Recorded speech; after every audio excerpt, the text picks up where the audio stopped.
My name is Tori Lupinek, and you are listening to The Unclassical Musician, the podcast empowering the new generation of classical musicians to take risks and live a fulfilling life. Each week, we dive in headfirst into a topic on the minds of young professional musicians and come out the other side with a new perspective on life as an artist. And we're back. Hi, welcome back to The Unclassical Musician. Took a week off there because I finally contracted COVID-19. Only took over a year of a pandemic to do it. I'm feeling much better, but if my voice sounds different today, that's why. And I might do a little bonus on that experience at some point because I do have a lot of thoughts and feelings around it. But today I wanted to just continue on with our regularly scheduled programming. Today we're talking with Katie Velasquez, who is another flutist with Texas connections. Katie is originally from Austin, and she is now the principal flutist of the Missouri Symphony and the artistic director of the Virtual Flute Music Festival. Katie has a very impressive background in orchestra performance and has killed it in many national competitions, but perhaps one of her most impressive feats is starting her very own virtual flute and piccolo festivals featuring top names in the flute world. Like, we're talking Leon Bicey, Claire Chase, Marianne Gadigian, Elizabeth Rowe, Jim Walker, Jen Gunn, Sarah Jackson, Nicola Mazzanti, and the list goes on. Like, seriously, that is not even half the faculty for these two festivals. But the truly unique aspect of this festival, other than the star-studded lineup, is the strong focus on empowering the artist through courageous thinking and mindset training. I wanted to get Katie on the podcast to talk more about her festival because the application will be closing on May 1st. That is coming up. So flutists, you're going to want to take a listen. If you haven't heard about this festival, links in the show notes, go check it out. You still have time to apply. Non-flutists, maybe put on your cross-disciplinary hats for this convo, all about the mental work behind bringing your most inspired self to your performances, and a little bit about how to put on your own virtual flute music festival. One more quick thing before we dive into this conversation with Katie. If you're wondering where that episode with Catherine Eminette is going to come back, stay tuned. It's going to be next week. I promise you will hear from her. She's also had COVID, so she understands where I'm at right now. But never fear, Catherine will be back. And now, here's Katie Velasquez. Hi, Katie. Hi. There you are. Technical struggles. Okay, so I'm using AirPods right now, but I'm fully aware that they don't always have the best microphone. Is it I don't know what's better for you. Is it better if I use these or if I just use my computer audio? I don't think it really matters that much, honestly. You sound fine to me. Okay. Do Perfect. I sound fine? You sound good. Yeah. I guess Okay. it's all fine. Okay, yeah. Cool. You sound clean. I'm recording in my living room today, which has hardwood floors and high ceilings. And I normally record in the bedroom, which is fully carpeted and has lots of furniture and is completely dead. So we'll see what ends up sounding like. Yeah. When you laugh, it's going to be woo. Yeah. Right? Try to keep it down. I know. Yeah, exactly. So, Katie, thank you so much for coming on the show. I'm so glad that you're here today. Yeah, I'm so happy to be here. Thank you for having me. I'm really excited. Of course. Before we get started, I know that everyone listening cannot see you, but you are wearing a teddy bear sweater right now. Yes, I am. I don't know if it's called a shearling sweater Hmm. or a Sherpa sweater, but I this is like my uniform when I work because I'm always cold. And so I just like always like even though I'm in California right now, I'm just like I love to be cozy. So this I is was going to I've ask you, like, where are you that it's cold? But if you're just one of those people that's always cold, then that looks like a very cozy way to combat that problem.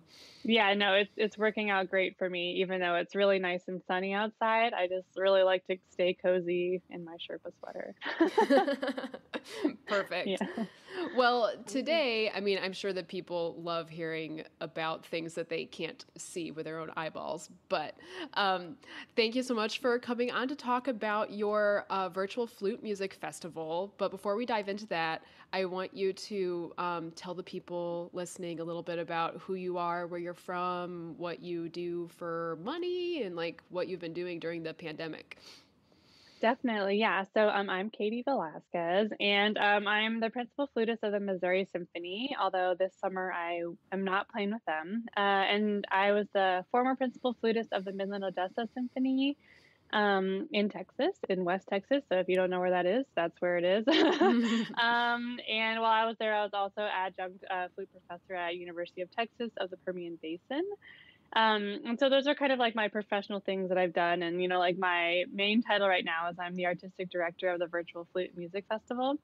And I'm from Texas. I'm an Austin based flutist when I'm not living in California, like right now. But I grew up in Austin. And so, like, I love being in the Texas scene. I've taught in the public schools for the past few years. And yeah, and I've during the pandemic when everything went online and all the auditions, kind of stopped, I've actually been highly involved in coaching. So I just like so happened to begin studying with a coach in January of 2020, which is like, oh my gosh, like almost a year and a half ago. Yeah, Wow. wow.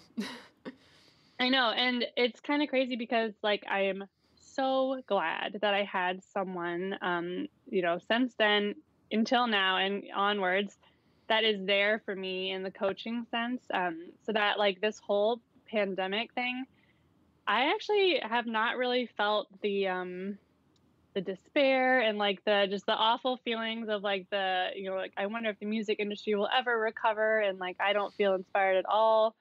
I actually haven't felt that a ton because I have been working on projects like VFMF, and before that, I kind of like was doing this thing called Band Director's Survival Guide, which is like kind of like teaching stuff, but more for like what we see in the Texas schools, where like public school teaching, working with band directors, stuff like that. So I've been working on a lot of different projects during the pandemic. All while still practicing my flute. And so that's kind of what I've been up to. And I mean, so I've been working on VFMF since about November, I guess is when. So yeah. Wow. Okay, wait. I have a lot of questions. Yes. First question is your coach a musician or related to the music world in any way, or are they like a muggle, as we would say? Oh my gosh. That's hilarious. Yes, I have been so like I am so grateful to have studied with one of my coaches is in the LA Phil and he plays the trumpet. And is an entrepreneur and has helped me. I actually signed on with him originally for an audition program, which I like learned so much. And then like irony, all the auditions stopped. And then it just kind of became like learning a lot about myself and about what to do from a business standpoint about how to make money as a musician and also like kind of all our feelings around money and like kind of dealing with all that stuff, right? We could do like an entire podcast on that probably. Mm-hmm. Yeah, and so he's in music, and then I study with another coach who is a business coach for musicians, and she is a composer herself, and she works with a lot of musicians, and then my current coach is a flutist, and so I just the combination of all of those sort of people is so perfect. Like especially for me sitting with a flutist, like no one could get me better than her, right? Right. Like the specific things that we go through, like all the instruments, like my fiance is a percussionist. And so all the instruments can have like different personalities and, just being able to talk through all this stuff with someone who totally gets it, and is also doing amazing things herself, it's just it's so inspiring, and it's exactly it's been so great for me to have that during such a rough time. Yeah, that's fantastic. And like what you said about stereotypes is like, okay, trumpet player. I mean, granted, LA Phil trumpet player is probably different than like your average trumpet player, right? But still, like trumpet player, composer, Right. flutist, all So very different kinds different. of people. Absolutely. And so everyone has brought something different to the table, and like the whole combination of all of it has really been what's been so spectacular, for my learning. I've learned a lot in the past year and a half. So, do you feel that part of the reason why you were able to like continue to stay inspired and like be working towards things and not get burnt out during the pandemic is partly because you had like your coaches cheering you on? I credit that, like 100% to my coaches. Mhm. I have no idea what going through all of this, without someone like that would have been like. I have no idea. I think I would have been floundering and, feeling like I've heard a lot of my peers have been feeling, which is like, so it's just a really hard time for everyone. And I can't thank them enough, for being there in this capacity, and during this time. I definitely credit like all of this inspiration to them. Wow, that's very Mhm. powerful to hear, actually, in a time when like so many people are like, well, now there's light at the end of the tunnel, but when Right. people were, I know, knock on wood, when people were feeling like really, really down about it, like finding a way to keep your spirits up and actually like keep moving forward with things, it's so important to have other people around to support you through that. Exactly. It's they're all part of my team, the people who are kind of around me, helping me create things and helping me learn more about myself. It's I never, I've never had someone like a coach before to help me with these things. And I have to say that I have not taken a flute lesson this whole time. Hmm. Like, has not been about my flute playing at all. But a byproduct of all of this work is that like I feel so much better about my flute playing, and I've been comfortable with like what I've been practicing during the pandemic and everything like that. So yeah, it's been good. Wow, that's so great. It's okay, so you said that your trumpet coach was the one that kind of helped you figure out that you wanted to do the Virtual Flute Music Festival, right? So the basically I went to like a coaching intensive in November, and there I met, this music business coach, and one of her clients created a cello, like a virtual cello festival. And so I was learning about everything that she was creating in that sort of intensive. And then, because I was working with band directors before, and it's just been such a tough year for band directors Hmm. and public school students and everything. And I honestly felt like I was having a little bit of a hard time connecting with them because, like, I'm a professional flutist. Like, I'm not a band director. I don't teach K through 12. Um, and like, I'm a private lesson teacher. So I always felt like I was kind of just like a little bit different. Like I would never be one of them. So I was having a little bit of trouble connecting, even though I really wanted to. And then like when I heard about this virtual cello festival, I was like, oh, like flutists, like there's a group that I feel like I can connect with because everything about VFMF is just like the festival I would have wanted to attend when I was well, I want to attend it right now. Like I'm really Yeah. looking forward to like attending my own festival. Right? So it has been so fun to kind of like continue to connect with my peers in the flute world, and see like kind of where everyone is and what they need right now. And so yeah, it was the like yeah, kind of the idea came from my business coach and one of her clients, and then it's just kind of like all been growing from there. Yeah. Wow, cool. So talk about like using like taking the situation that we are in right now with everything being virtual and online and really just like blowing it out of the water and getting as many big name flutists and piccoloists in the world as you like possibly can. So I know that you have worked with many of these people and have relationships with many of them, but I do still have to ask how the heck you got this lineup that you have right now. Yeah, so I get that question a lot. And the answer is I just asked. I do know a good amount of the people on the faculty artist roster, but I just kind of sent emails asking. I came up with kind of the core mission of VFMF, and I let them know about that, and especially how part of our mission is to like really kind of work on one's mind, right, in a mindset training, and we'll talk more about that, I'm sure. But I wanted to communicate to these artists that this was not just like your normal flute masterclass thing. Like those are so awesome. Like I've been to so many of them. I just wanted to create something that was a little bit different. And so I made sure to communicate that to the potential artists. And then, even though it, may have taken me like 30 minutes with my like hand hovering above the send button, like, right? Because it is so scary.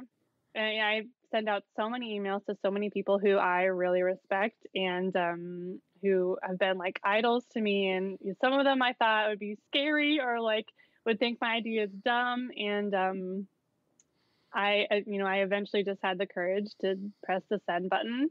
And then some of them were able to come on and some of them weren't. And so, yeah, for that question, I guess I had the courage to ask, the people in the top positions or whatever. That's how it happened. Yeah. Wow. And I mean, I know we've all been told this before many times probably, but really you don't know unless you ask. And then if you do ask, literally the worst thing that can happen is that they just say no. Yeah, exactly. So there is like, going down the whole idea of like, yeah, what is the worst, like, what is the absolute worst thing that could happen? Which, like, they could say no, they could not reply. Those are all things. But I think what I worked on with my coach a lot is that kind of acknowledging the real fears of like my reputation is on the line.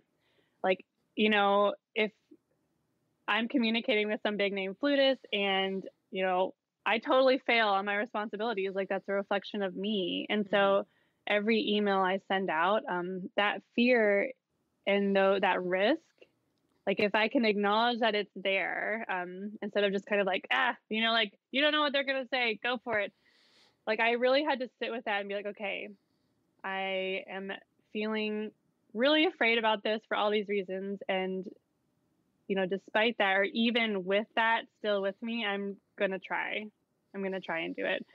So that was kind of my stance on that. I'm still afraid, but I will say that, it gets easier once I've sent a lot of emails to these people now.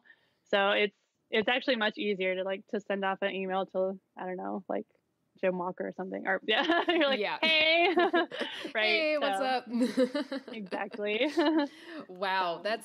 That's very admirable, and it takes a lot of guts and courage, but also belief in what you're doing and belief that what you're doing is important and that you have something unique to offer, and then it's not just going to be another week-long flute masterclass that we've all been to before, Yeah, there's definitely I feel conviction around what I'm offering, and for anyone who's trying to create something that's, like that's the first step. And for me, like the aspect of coaching or the aspect of working on your, the way you view the world and your kind of mental stance and everything, that like became so powerful as a driving force in my festival because it's been so powerful in my own life that I feel great, about what we're offering.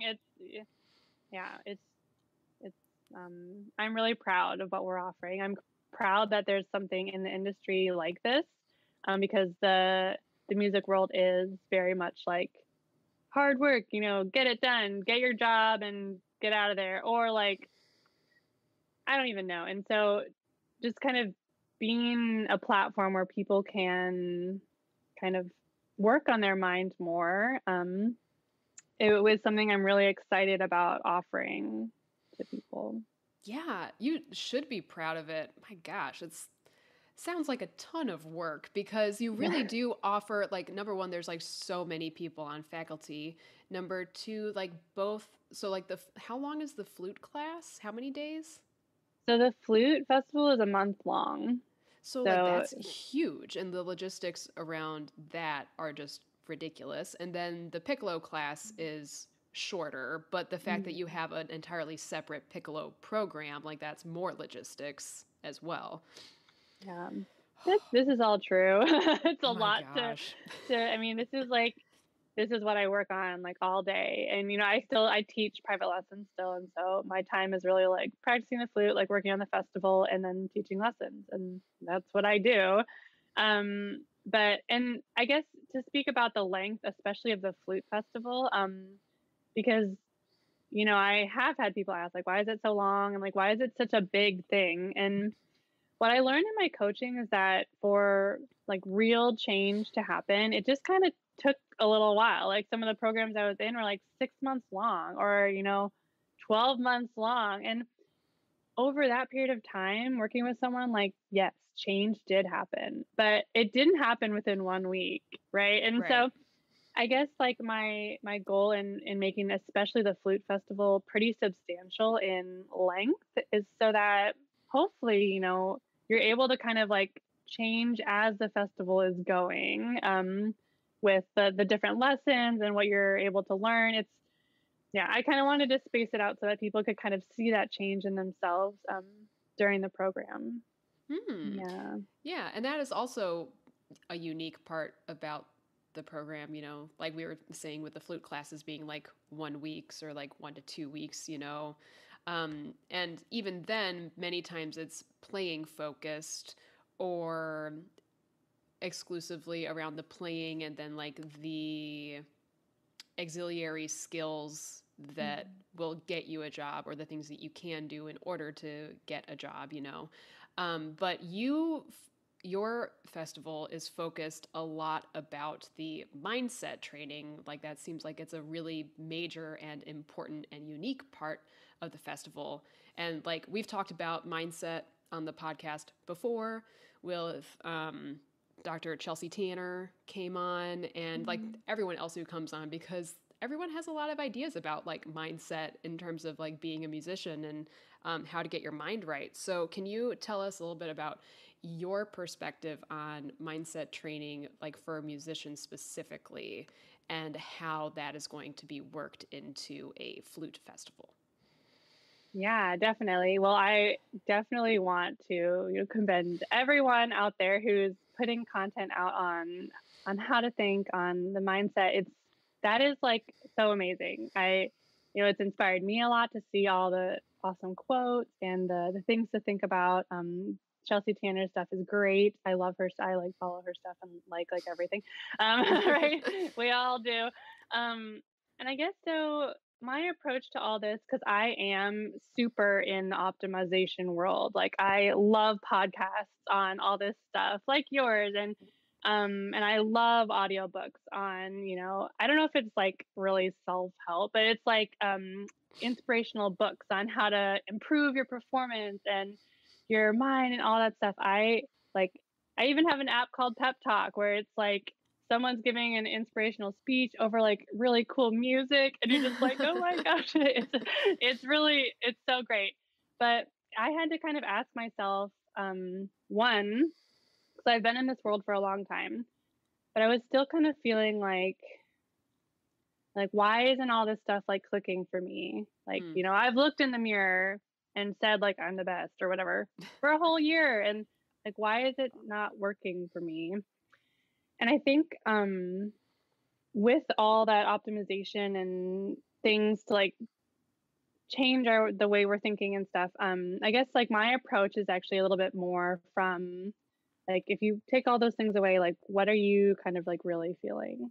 And so what, when you're looking in the mirror and saying like, I'm the best, like, what are you feeling when you say that? And something I hear a lot of times from people is like, oh, I know I'm not supposed to compare. I know I'm not supposed to do that to other people. And I guess like for me, instead of being like, correct, like erase your Instagram, like don't compare, like stay on your own path. I'm really interested in knowing like how someone is feeling, when they see someone else, doing something cool that they like or whatever, or, like trying to get down to kind of why are they doing that? Because oftentimes it's rooted in um, some other causes, whether it's like, a teacher who one time told them that like, you're not cut out for this. And like, that is in everything they do. You kind of like start to realize like when you're feeling really nervous for your performance, like it's kind of those things in your head, it could be from places like society, right? Like the society norms that we have to have this or that done this way, or even the music industry, or gender studies, like being a woman, being a man, being a colored person, like any of these things, they all contribute to some of our deeper ideas about ourselves. And so I guess my approach is not really like think this way, but I'm trying to figure out like why you're thinking the way you just are thinking at the root, because then it's a little bit easier to know what direction to go. And that's what's helped me, because I had to kind of ask myself, like, why am I not really seeing huge change when I've been in this optimization world for so long? But then suddenly, when I started working with a coach, I saw huge change. Like, what's the difference? And that was the difference for me. A little bit less of like, add this to your thinking, do this to your thinking, and a little bit more of like just kind of seeing where you are truly, and allowing yourself to feel. If you're like, oh, when I say I'm the best, I actually feel like a fraud, right? Or I feel like kind of just allowing yourself to feel those things, because that's like the first step in figuring out what to do. That's interesting. Yeah. That kind of I'm only saying this because I had a session with my therapist this morning, but that seems to come at it from more of a psychological, like deeply psychological, not as much like surfacey. Whereas, like sometimes like the positive affirmations come across as like being woo woo, and For that's why it sure. doesn't work for everyone if you don't believe it, right? So if you don't believe that you are the best, then you telling yourself in the mirror, if that seems like too far-fetched because you really think you're not anywhere close to the best, then like that's not going to be helpful for anyone, right? Absolutely. And it's when we're trying to really create lasting change for, one's mindset or one's view of themselves, um, getting down to the root kind of experiences, or the root, I don't want to say issues, but, like the root things that are causing like dissonance in one's, journey. That seems to be where people can really um, take off, right? And make great change in their lives when they kind of understand that that might be a place where these things are happening from. Yeah. You said something that hit home with me, like if a teacher like told you at one point that maybe like you weren't cut out for it. Girl, my high school choir director. What? Like, I'm not trying to be a singer. Like, but I care. Like, I will never forget that he said that, and Yeah. here I am still, but like, I still haven't forgotten that that's what he said. Absolutely. And a lot of us have, things like that where someone made some like ridiculous assessment of, where we should have been at this particular time in our lives or our playing. And, you know, because I'm a teacher of the flute also, like our words carry so much weight in a person's life. And it like makes me mad, right, that someone said that to you. And I guess like, kind of being able to understand that anyone who's had an experience like that is definitely still in your system, right? It there's a chance it could be causing, like when you're thinking about trying out for some competition or audition, you're like ringing of that quote in your head, or even if it's not that literal, sometimes just it can kind of just be part of the subconscious conversation. And so like that's what I'm really interested in, trying to figure out if people have had experiences like this, how to kind of be with that, like understand how it made you feel, and then be able to reconcile, and see how we can move past an experience like that. I'm so sorry. That's awful. I like get so mad that people do that. Well, so. I mean, like, I don't know what his business was saying that I wasn't auditioning on voice, I was auditioning on flute. And then number 2, I ended up going to DePaul and I sang in the choir like for 3 years, and I sang Beethoven 9 at Symphony Center. So like, sorry, I'm just like, and I haven't forgotten, like, yeah. Oh no. Oh, I know. Yeah. And it's like these negative things always stick in our mind more. They always do. And I think like what teachers sometimes don't understand is that like every time they praise you, right, you're like, yay, for like a second, and then like what you're really thinking of was when they were like, oh, that was not good. And I guess like as a teacher, trying to balance the feedback in a way that like kind of acknowledges the work instead of like whatever product they're hearing. I try and do that, but it's really hard. So yeah. Yeah. I'm going to teach some lessons later today. I'm going to keep that in mind when I'm in that headspace. So can you explain how all of your concepts around mindset, how this is going to be incorporated into the Virtual Flute Music Festival?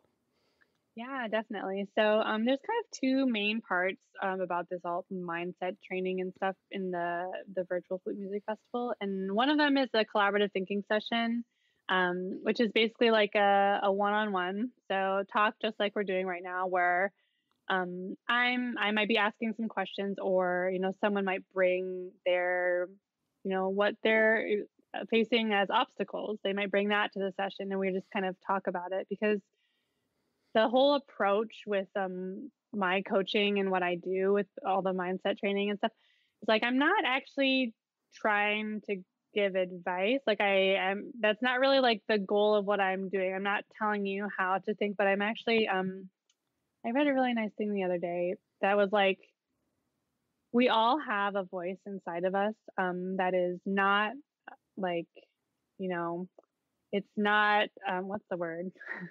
Doesn't succumb to like the insecurity that, we feel from this thing, or it's not fearful of the results of taking this action, or it's kind of just like pure in our, it's like safe down there somewhere in us. And so like my goal as a coach is to try and allow students or participants or anyone, people to like, I ask questions to see if someone can kind of come to these realizations on their own, or they can kind of come up with these ideas like on their own. I'm like just kind of like asking some questions about what you could think about, or things where to check, right, for these solutions. So the festival has like the one-on-one sessions with me because I felt like for someone to really open up, which some people have, like on the calls I have about people who are interested in festival and going to the festival, some people really open up, and it really like, you have to develop that trust in like the one-on-one situation first. So that's why I really wanted to have, they're almost like mindset lessons, right? Private lessons. So that's kind of like, to help people feel more comfortable with this whole new world of like talking about your experiences and stuff. And then there's something called the group pods, which is like kind of like the collaborative thinking session, but it's adding a few more people in the mix. And this is really to kind of allow people to see that sometimes the stories we make up about people whether it's people who have a big job or people who, do really well in auditions, or people who go to this or that school or study with this or that teacher, right? Or all these different things. I know for myself, I definitely make up stories about like, like what you see on Instagram, like, oh my gosh, like Yeah. that person is like so good. Like they have it all figured out. Like I bet they're really confident in their playing.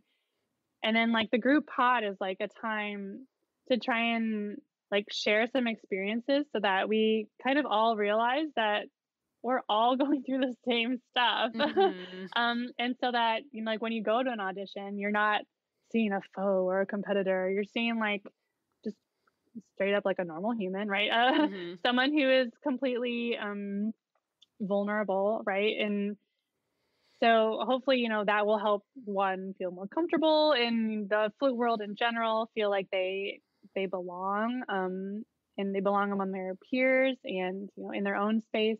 That's kind of why I wanted to have a little bit of like a small group aspect too to the mindset training, because like the whole idea of comparing yourself to others it's such a big thing. And like the more that I kind of realize that a lot of the stories in my head are ones I created about people, Mm-hmm. right? And it's also like in in a way kind of like unfair to them. It's like I had no idea of their struggles, and so I'm trying to like make sure that I allow people to you know to be all these other things besides just like the highlight reel. And then we both connect, right? That's like the whole point. So, Yeah. And then, like, what a concept to think that you could show up at an audition or a competition and be surrounded by actual friends, not yeah. by your competitors. Like, think about how that could change the overall feeling of that experience for you if you view everyone else there, like if you know them personally, number one, but then number two, if you view them as friends and colleagues rather than someone that you got to beat to get out of the first round. Exactly. I mean, because for myself, I have a few flute friends that are really close. And so with them, if they advance and I don't, or if I do and they don't, like there's never that like weird tension that there is with like people you don't know, but you like know all about them or whatever. Mm-hmm. um, so, the more that I can, like in an in-person festival, I guess you really make connections with some people. You really, you have friends that, when you leave the festival, they're lifelong flute friends or whatever. And that is like definitely a concern in a fully virtual setting. Like Yeah. how do you create that sort of camaraderie? And so this is how I'm aiming to do it, to try and like help people connect through experiences, so that even if they've never met in person, they can still be friends. Yeah. Yeah. And then I even saw that, like, in terms of combating the virtualness of it all, that you like there's like virtual hangouts with like your group pod that are scheduled as well. Yeah, totally. I mean, like we're trying to figure out, right, have space for people to hang out just like you would in an in-person festival. So there's like, the hangouts in Zoom, you can like do Zoom hangouts, I guess, where just people like join and just chill. Like Mm-hmm. that's we definitely have our, our set schedule of the master classes and the warm-ups and the meetings and stuff. But like in the off time, like you can just kind of hang out if you want, if you feel like it. And the pods will definitely have some sort of a like a project to work on. So it's not only just like talking and hanging out, but also like working towards something that I'm not sure yet. It might be fluty, might be not fluty. I don't know. Maybe it'll be both. So yeah, so we'll see. But yeah. Cool. So, would you say that the Virtual Piccolo Music Festival? Yes, is that the formal name? Sure. So Yes. it's like Virtual Flute Music Festival, Piccolo program. Okay, got it. Piccolo program. So, even though it's so much shorter, it's still going to have all of the same aspects of the flute version, just in 10 days, right? Yes. I think so. I think it's 10 days, 10 or 9 days, which is like not a lot of days for so many faculty. But yeah, so it's just like a condensed version. There's still like the group pods and the collaborative thinking sessions, and just a little bit of a condensed timeline. So yeah. Do you feel okay? So I guess so. The flute one, this is like the whole big shebang, like 30 days, lots of time for personal growth and development, both in terms of playing the flute and then also mentally and emotionally too, probably. Piccolo being what it is. um, why is, I guess, why is the piccolo class 10 days versus the flute class being 30 days? Definitely, yeah. And so when I was thinking about all this, the piccolo and the amount of piccolo specialists out there is just a little bit, it's less than the flute community. So I knew that I wanted to make something that it would have to be just smaller in terms of from a business perspective, it would need to be a little bit smaller because the market is just a little bit smaller for piccolo.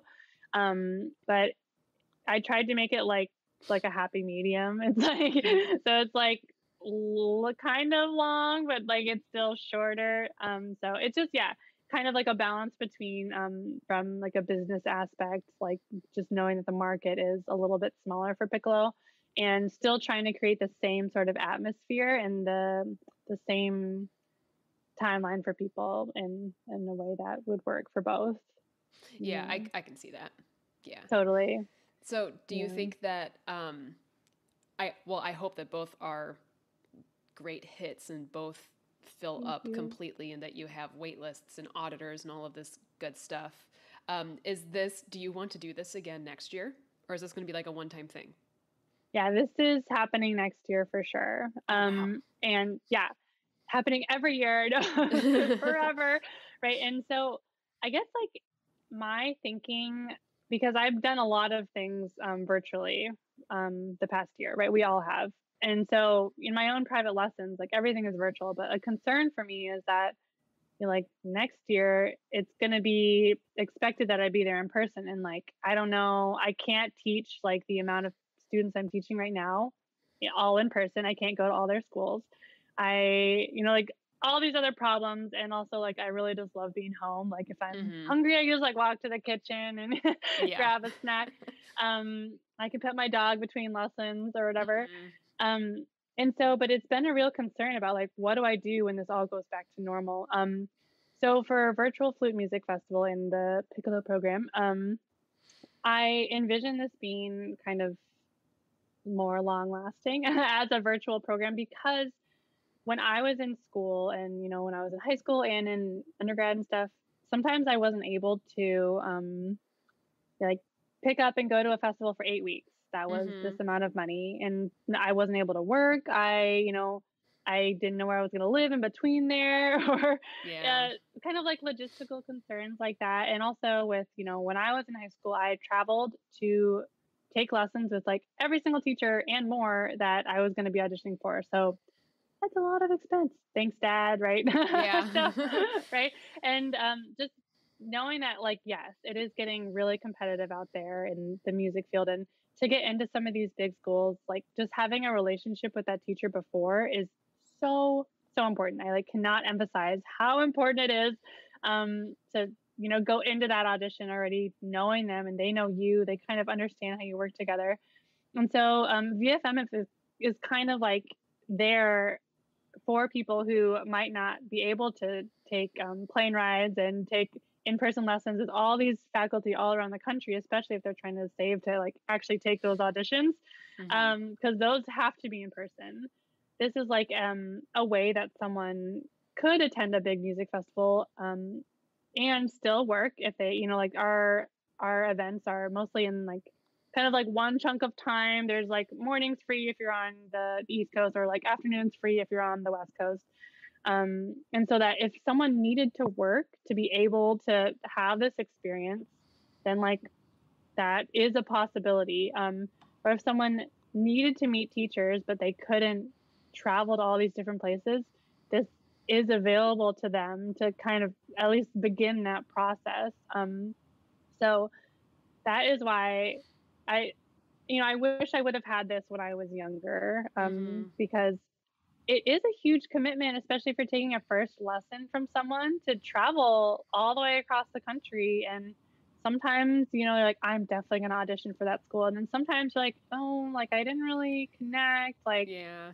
I'm not doing it. And then you're like, well, I just flew all the way across the country for this lesson. And Mm-hmm. yeah. So it's kind of like it's there so that it's an option for people if they've hoped to have experiences like this, but they haven't been able to because of the financial aspect. It's there for that too. Yeah. That's very smart. I love that idea. Yeah, because Yeah, like thank there's you. so like everyone who's on faculty, like most of them teach at some university or school in some capacity. So yeah, that's perfect. Yeah, I just wanted to have an option for people who couldn't do that, because I've met a lot of people. I mean, I did my master's at West Texas A&M University. It's like Amarillo, Texas, and I finished my master's there. And I guess like I didn't see this as much when I was at a big school like NEC or BU or whatever. But like people there were like, yeah, I can't take lessons with these people before I have this audition. So I'm just going to do the audition. You're like, no, like you have to know them. Like, oh no. And then it's just like, how do we find this middle ground, so that they can build that relationship and have hopefully a better chance at, getting into whatever school or whatever, just working with what they have. So that's Yeah. the hope. And then in terms of like the financials, you have some scholarship opportunities also, right? Are those still available at this point in the game? Yeah, so the scholarship opportunities are still available because I guess our whole approach to the music festival is that, like, yes, there's an accepted application where, for the fellowship, which is like a fully funded free ride to what's it called? Full ride to go to the festival. Someone's going to decide just based on your playing, like there's going to be one recipient. But for a lot of the other people coming into the festival and for fellowships, it's a lot about just getting to know you, getting to know your goals and your obstacles, kind of like the things that we talk about in the collaborative thinking session, and seeing if we even work well together, right? I haven't met anyone who we've not had a good time talking yet, but like that is a possibility. And so that's why things like the scholarships are, it's really dependent upon a person's situation. And because I'm here to hear it. I've been living through it too. I mean, I lost my job and I got, I didn't have any students last summer. I started teaching in August, but for 5 months or whatever, Oof, zero income. Didn't have, man. live with parents, like thanks parents, still Yeah. living with parents, right? And so I'm definitely, the festival is so much about who you are, the inside, all that stuff. And so the scholarship process is also about that. I don't want it to be just about a number that someone writes on a paper or whatever. It's really highly dependent on just talking to someone, which I know is really scary. But yeah, so that's like that's the way that we decide on scholarships. It's all about meeting someone. Oh, that's so Yeah. nice though. I mean, like when you put it that way, like that's like way less pressure than like, oh my God, the recording has to be absolutely perfect if I want to get the full ride thing, you know? For sure. Yeah. And we hope to be like that as a festival, right? There's plenty of things to audition for out there who, yeah, you're playing, and the amount of scholarship you get is just about your playing. But if I talk to someone who was like, your festival will literally change my life, like I want to go so bad, like I've had these experiences and things like that, like I would love to work with someone like that. That's the whole point of this festival, right? So yeah, that's why it was important to me to like have, like, it's decided via a scholarship appointment. That's the only way we do it. No. Because, yeah. I love that, Katie. You're so nice. Oh And my gosh. it's so genuine. It comes from such a genuine place. And I love that. And I hope that people listening can hear that from the recording as well. Yeah, thank you so much. I mean, I've definitely been the non-recipient of a lot of these things because it wasn't about me. For so many things, I feel like I could have communicated, via words to someone like how much I wanted to go and how much I was going to work so hard if I was there. And like, it just didn't matter for so many of them. And like, that's why I created something where I was like, I wish I had that. I wish I could have communicated to someone like how much I wanted to do all these things, and I wish like someone could have helped me. So yeah, and like we're people too, man. We're not just like machines that play the flute. Like we have thoughts and feelings and life circumstances. Absolutely. And that's why we definitely try to take into account the whole person, like the whole artist, because all of that matters for when you're going for a job or a competition or a festival. All of that is like, creating the artistic product that you just submitted. So like, I'd like to know about all of that other stuff, like, or what you're willing to share of it, right? Or like what you need help with, because it does create the playing that we do. And that's why it's like so important that that's there and available. So yeah. I saw something on Instagram today. Actually, it was an artist who does pottery, and the image was a beautiful turquoise blue mug. I mean, that's like my favorite color, so like of course, like that's what caught my eye. But then the caption was like, when someone asks me how long it took me to make that, my answer is not a few hours. It's like 20 years of life experience and practice that has gotten me to this point. That's how long it took me to make this pot. That's how long it has taken us to become like the artists that we are right now. And that might be different in like 5 years, but like we're not the same people we were 5 years ago. So it's just, I like that this pandemic has taught people to just be humans, and then musicians second. Yeah, and I don't even know if like what I've been working on a lot in my own life is that there is like a hugely rich tapestry of things that I am. And, flutist is one of those things, artistic director of this festival, even though I work on it like all day, every day. It's just one thing I do, right? It's one thing I'm doing. And so, but like realizing that like all of these other things in our lives like are informing that, our flute playing or our ability to create or our ability to connect. That's really been a powerful concept for me to kind of understand, is that, like what just happened on that audition CD was not the product of the past 3 weeks of prep. It's like the product of a whole life of experiences and of teachers telling you this or that, right? Or, struggles. And so it's really our goal at the festival to acknowledge like all of that in a person.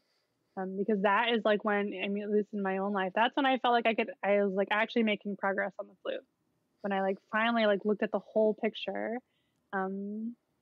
So yeah, totally. I love it. Love it. Thank you for sharing that with us today, Katie.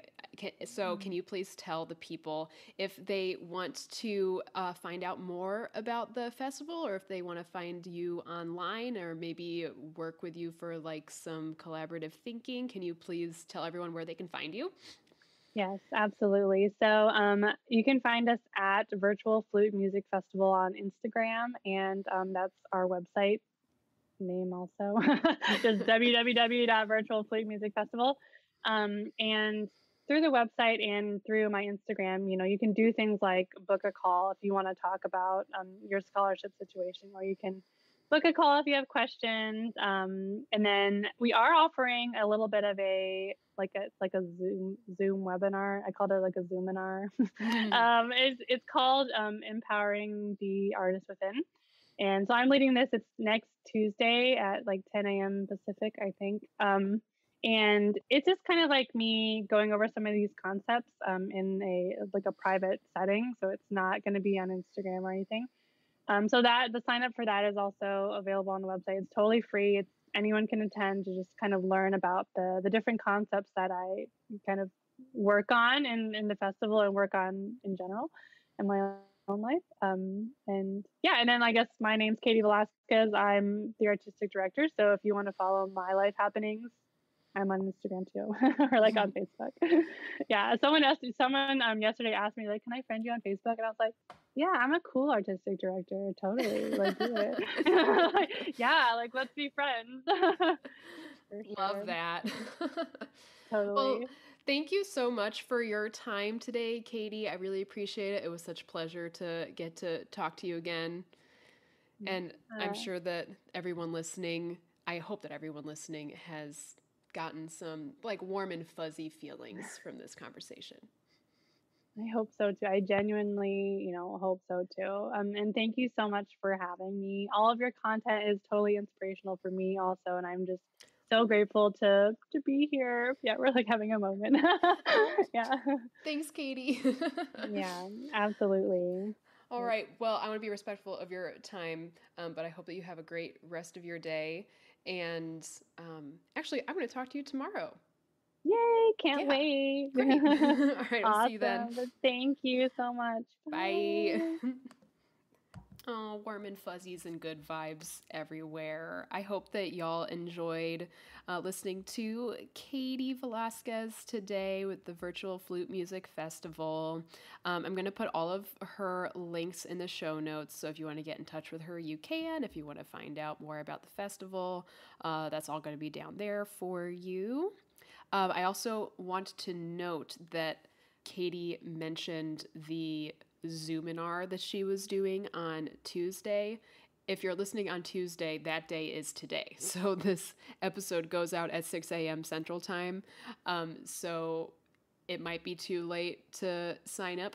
But if you're into it and gung-ho about it, there's going to be a link in the show notes. But that will be happening today on Tuesday. What is the date in theory? Today. Sorry, I'm recording. It's on Wednesday right now. So Tuesday the 20th. Again, thank you for bearing with me with the calendar getting a little switched around from being sick-o. But next week on April 27th, we will be back again with Catherine Eminette, studio building guru, accolades extraordinaire, and she has just launched her musician's playbook class, which I believe is already sold out, but she has so much great stuff going on. Can't say enough good things if you want to up your private teaching game with Catherine Eminette. That conversation will be next week. All right, y'all. As usual, if you want to follow me on Instagram, I'm at Tori Lupinek Flutist. If you have not joined the group of unclassical musicians on Facebook, you can go ahead and do that. If you want to follow the podcast on Instagram, it's #TheUnclassicalMusician. If you attended Nicole Ricardo's Sell Out Your Offer System class last week and you're interested in signing up for her Instagram Marketing and Sales Academy, that link is going to be in the show notes as well. And if you haven't checked out Patreon yet, do that. And also, if you've been enjoying the show and you want to leave me a nice review on Apple Podcasts, I would super duper appreciate it. Thanks, y'all. Please stay safe. Please stay healthy. Get vaccinated. And don't forget that, just because you got your first shot doesn't mean that you're immune yet. Even 2 shots doesn't mean that you're immune because they're only 90% effective or something, right? I know that we all see the light at the end of the tunnel here. You really don't want to get sick at the end of the tunnel. That's not a good time to get sick. So just keep wearing your mask, washing your hands. Don't do anything I wouldn't do, and I'll see you next week.